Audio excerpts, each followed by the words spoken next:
దేవునికి స్తోత్రాలు. మీ అందరికీ నా హృదయపూర్వక వందనాలు. Praise the lord.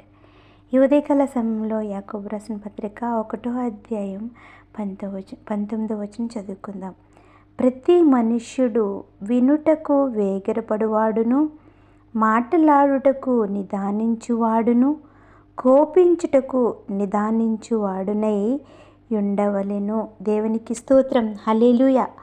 దేవదేవుడి ఉదయకాల సమయంలో మనతో మాట్లాడుతున్న మాట ఏంటంటే, మనకు చెప్తున్న మాట ఏంటంటే, ప్రతి మనుష్యుడు అంటండి వినడానికంట తొందరపడాలంట. అలాగే మాట్లాడటానికి ఏదైనా మనం మాట్లాడే ముందు నిదానించుకోవాలంట. ఎందుకంటే ఇది మంచా చెడా, మనం మాట్లాడుతున్నప్పుడు ఇది ఏమవుతుంది, ఎదుటి వారికి గాయపరుస్తుందా, లేకపోతే వారికున్న కోపాన్ని తగ్గించేవారుగా ఉంటామా, వారికున్న కోపాన్ని రేపేవారిగా ఉంటామా అని ఏదైనా మాట్లాడేటప్పుడు ఏదైనా సరే మనమంటండి నిదానించుకుని మాట్లాడాలంట. కోపించుటకు నిదానించువాడనై ఉండవలే. కోపముగా మాట్లాడడం, కోపం వెంటనే మనకి చాలామందికి ఏదన్నా మాట అన్నా వెంటనే కోపం వచ్చేస్తుంది కదండి. కానీ కోపగించుటకంటే ముందు అంటండి వాళ్ళు ఏం చేయాలంటే నిదానించుకోవాలి, సమర్థించుకోవాలి, వాళ్ళు కంట్రోల్ చేసుకోవాలి, వాళ్ళ సెల్ఫ్ని, వాళ్ళ మనస్సుని వాళ్ళు నిదానించుకోవాలన్నమాట.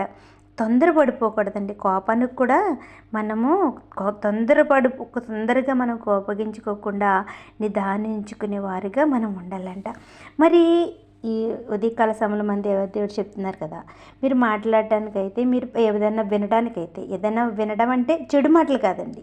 ఎందుకంటే ఇది ఎప్పుడైనా సరే దేవాది దేవుడు మనతో మాట్లాడుతున్న బైబిల్ గ్రంథంలో ఏ మాట అయినా సరే కానీ వినటానికి అంటే ఒక చెడు ప్రచారం కానీ ఒక చెడు మాటలు వినడానికైతే మనం వేగిరపడకూడదు. కానీ దేవాది దేవుడు ఎప్పుడూను ఇంకా ముందు వచనాల్లో చెప్తారు, ఆయన ఎప్పుడునంటండి పాపానికి అలాగే ఒక చెడుతనానికి మాత్రం ఆయన ఎప్పుడు కూడా మనల్ని అప్పగించరంట.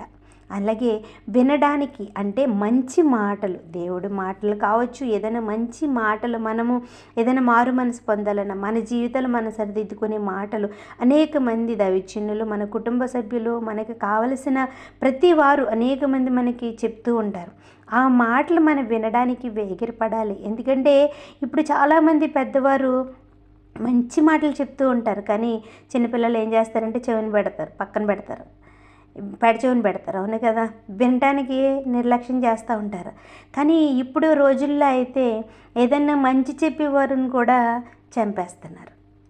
అలాగే ఆ మంచి చెప్పేవారు ఈరోజు చెప్తున్నారో రేపొద్దున్న ఉంటారో లేదో అనేది కూడా మనకు తెలియదు. కాబట్టి ఎక్కడైతే మనకి మంచి మాటలు వినిపిస్తున్నాయో వేగిరపడి అంటండి అవి విని మన హృదయాల్లో భద్రపరుచుకోవాలి. ఎందుకంటే మన జీవితాల్లో ఏదన్నా సమస్య వచ్చినప్పుడు ఇలాంటి మంచి మాటలు ఎప్పుడైతే ఎవరైతే చెప్పి మీరు ఇలాగా మాట్లాడితే, మీరు ఇలా చేస్తే, మీరు ఇలా ఉంటారని ఏదైనా మంచి మాటలు మనకి చెప్పినప్పుడు మన హృదయాలు భద్రపరుచుకునే వారిగా మనం ఉండాలి.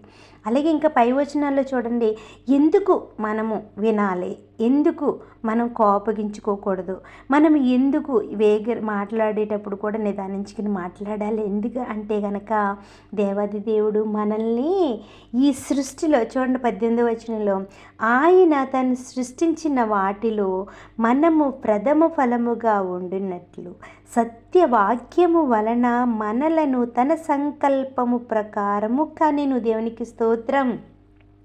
చూసారండి, ఆయన అంటండి మనము ఎందుకైతే ఉండాలంటే, ఆయన ఈ సృష్టిలో సృష్టించుకున్నప్పుడు మనం అంటండి ప్రథమ ఫలంగా ఉండాలి, ఉన్నతంగా ఉండాలన్నమాట. ఎలా ఉండాలంటే, దేనివల్ల ఉండాలంటే సత్యవాక్యము వలన. వాక్యం అంటే యేసుక్రీస్తు ప్రభువారు. యేసుక్రీస్తు ప్రభువారిని మనం విశ్వసించి ఆయన అడుగుజాడల్లో మనం నడుస్తూ, అలాగే ఎందుకంటే ఆయన మాటలు మనం విన్నప్పుడు సత్యవాక్యం వల్ల మనలను ఆయన సంకల్పం ప్రకారం కనెను. మనము ఆయన వాక్యాన్ని, ఆయన మాటని, ఆయనను మనం అంగీకరించి మనం ఉన్నప్పుడు ఆయన సంకల్పం, ఎందుకంటే ఆయన మనల్ని ఎంతగానో ప్రేమించి ఇష్టపడుతూ మనల్ని మనల్ని ఆయన కనేరంటండి, ప్రకారము కనెను, ఆయన కన్నారు, మనల్ని ఆయన సృష్టించుకున్నారు, ఆయన మనల్ని మనకి జీవం ఇచ్చి మనం ప్రాణం పోసి మనల్ని ఆయన బిడ్డలుగా స్వీకరించారు, ఆయన చేసుకున్నారు. మరి ఈ సృష్టి అంతటిని కూడా సృష్టించారు, కానీ మనల్ని కూడా సృష్టించారు. కానీ ఈ సృష్టి అంతటిలోనూ కూడా మనము మంచి ప్రథమ ఫలముగా ఉండాలని ఆయన కోరుకుంటున్నారు కాబట్టి మనము ఈ ప్రతి పాపాన్ని కూడా, అలాగే వేగిరపడి మాట్లాడే మాటలు కూడా మనం మాట్లాడకూడదని, కోపగించుకోకూడదని, ఎంతైనా మంచి మాటలు వినడానికి మనం వేగిరపడేవారుగా ఉండాలి కానీ చెడు మాటలకి మనం వేగిరపడేవారుగా ఉండకూడదని దేవాది దేవుడు మనకి చెప్తున్నారండి. అలాగే 18వ వచనంలో మనం చూసాం కదండి, ఆయన మనల్ని సృష్టించుకున్నారు, ఎందుకంటే మనం ప్రథమ ఫలముగా మనం ఉండాలని. మనల్ని సృష్టించుకుని మరి ఆయన ఏం మనకిస్తారంటండి? 17వ వచనంలో చూస్తే కనుక, శ్రేష్టమైన ప్రతి ఈవియు, సంపూర్ణమైన ప్రతి వరమును పరసంబంధమైన జ్యోతిర్మయుడగు తండ్రి యొద్ద నుండి వచ్చును. ఆయన యందు ఏ సంచలత్వమైనను గమనాగమనముల వలన కలుగు ఏ ఛాయ అయినను లేదంటండి. మనల్ని మరి ఇవన్నీ ఇస్తానని చెప్పారు కదండి. మరి ఆయన ఏం చెప్తుందో చూసారా? శ్రేష్టమైన ప్రతి ఈవి, సంపూర్ణమైన ప్రతి వరము మనకంటండి పరసంబంధమైనది, అంటే ఈ లోకానుసారమైనది కాదండి. పరసంబంధమైందంటే పరలోకంలో నుంచి వచ్చే వరాలు మనకి ఇస్తానని. అలాగే జ్యోతిర్మయుడండి, ఆయన ఒక వెలుగు సంబంధి అయిన దేవుడు, ఆయన ఎప్పుడు ఎంతో శాంతిమంతుడు, జ్యోతిర్మయుడు, ఒక వెలుగు లాంటి మన దేవుడు, వెలుగు జ్యోతిర్మయుడగు తండ్రి యొద్ద నుండి వచ్చును.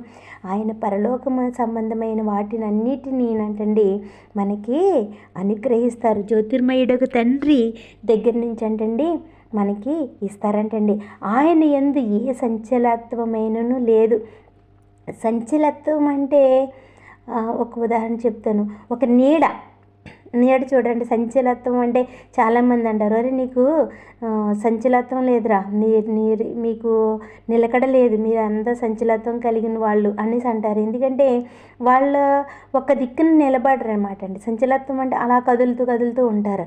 ఉదాహరణకి ఏంటంటే ఒక నీడ అలా ఎప్పుడైనా చూసారా? నీడ ఒక్క చోటన నిలబడదు, అది ఇలా కదులుతూ ఉంటుంది అనమాట. అటువంటి దేవుడైతే మన దేవుడు కాదు. కానీ గమనాగమనముల వలన కలుగు ఏ ఛాయలైనను ఆయన దగ్గర లేదంటండి. ఆయన అటు ఇటు తిరిగిపోయే దేవుడు కాదు, ఆయన ఉన్నతుడైన దేవుడండి. అలాగే దేవాదేవుడు ఉదయకాల సమయంలో మనతో మాట్లాడుతున్నాడు కాబట్టి మనము ఆయన అనుగ్రహించే ఈవులను మనం పొందుకునే వారిగా మనం ఉండాలి. ఎందుకంటే చూడండి 20వ వచనంలో, ఎందుకనగా నరుని కోపము దేవుని నీతిని నెరవేర్చదు. దేవుని నీతిని మనం నెరవేర్చేవారుగా ఉండాలి. ఎందుకంటే మనల్ని ఆయన ఎంతో ఇష్టపడి, ఆయన ప్రేమించి మనల్ని ప్రథమ ఫలముగా ఉండాలని ఆయన ఎంపిక చేసుకున్నారు. కాబట్టి మనము కోపము, అలాగే మనము వేగిరపడి పాపపు మాటలు వినడానికి కాదు, కానీ కోపగించుకోవడానికి కాదు, కానీ మనం ఏది పడితే అది మాట్లాడకూడదు. కానీ ఆయన చెప్పిన మాటను మనం వినేవారుగా ఉండాలి. ఏదన్నా విన్నప్పుడు మంచి మాటలు వినడానికి వేగిరపడేవారుగా ఉండాలి. అలాగే మనం ఏదైనా మాట్లాడేటప్పుడు కూడా నిదానించుకుని మాట్లాడాలి. ఎదుటి వారికి కోపం వస్తుందా, లేకపోతే ఎదుటి వారిని నేను ఆ మాటల ద్వారా ఏదైనా ఇబ్బంది పెడుతున్నానా, బాధ పెడుతున్నానా అని మనకు మనం సమర్థించుకుని మాట్లాడేవారుగా ఉండాలి. కానీ ఎవరైనా ఏదైనా అన్న వెంటనే కోపగించుకుని మనము ఆ వారిని దూషించకూడదు. ఎందుకంటే మన కోపము దేవుని చిత్తాన్ని నెరవేర్చదు. మనము ఈ భూమి మీదకి ఎందుకు వచ్చామంటే ఆయన చిత్తాన్ని మనం నెరవేర్చడానికి మనం వచ్చాం, అవును కదా? అందుకని మనం ఈ లోకంలో ఆయనను పోలి, ఆయన ఈ లోకంలో మనకి ఏదైతే ఒక ఉదాహరణగా మనకి చెప్పి ఉన్నారో, ఏదైతే చేయమని మనకి అన్నీ చూపించి వెళ్ళారో అటు రీతిగా మనం జీవించి ఆయన చిత్తాన్ని నెరవేర్చేవారిగా ఉందాము. ఈ కొన్ని మాటలు దేవుడు దీవించును గాక. ఆమేన్. Praise the lord.